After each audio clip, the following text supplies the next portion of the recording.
Plastic ID na kaya gawin sa bahay?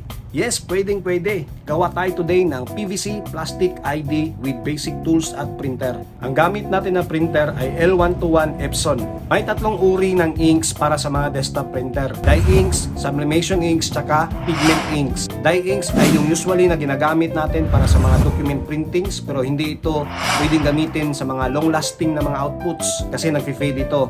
Yung sublimation inks naman ay para sa mga materials na pwede lamang sa mga sublimation process. Pigment inks naman para sa mga prints natin na hindi nag-fade. At ito ay maganda para sa ating gagawin na PVC ID ngayong araw. Ang gamit ko at tested na para sa akin na brand ay itong Puyi Pigment Inks. Ang materials natin ay PVC sheet.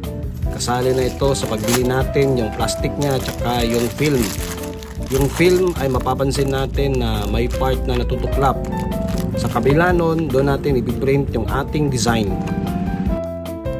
Of course, yung laminating machine natin, PVC die cutter, ito yung puputol mamaya sa ating mga IDs.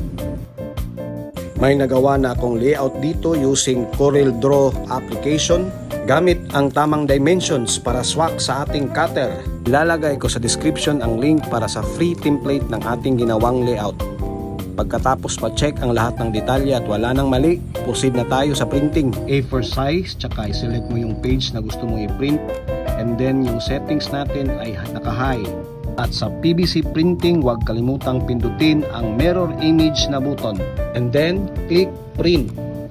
Sa bandang dulo ng isang side ng ating film, ipil ito.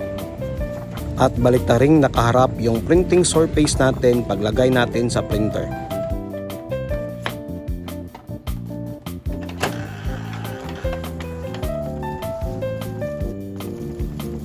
Pagkatapos mag-print, patuyuin muna bago galawin para iwas damage. Gamit ang gunting, gupitin yung gilid para maalis yung excess sa ating film, tsaka ikat mo na rin sa may gitna. At gayon din, ikat ang ating PVC plastic na akma sa size ng ating na-print. Gamit ang cutter, ipil ang cellophane cover ng ating PVC plastic. At ilapat yung printed film natin na nagupit natin kanina. Tapos ipadaan sa ating laminator pero naka-cold muna yung setting. Bahagyang islant ang pag-feed natin sa laminator para maalis yung mga bubbles.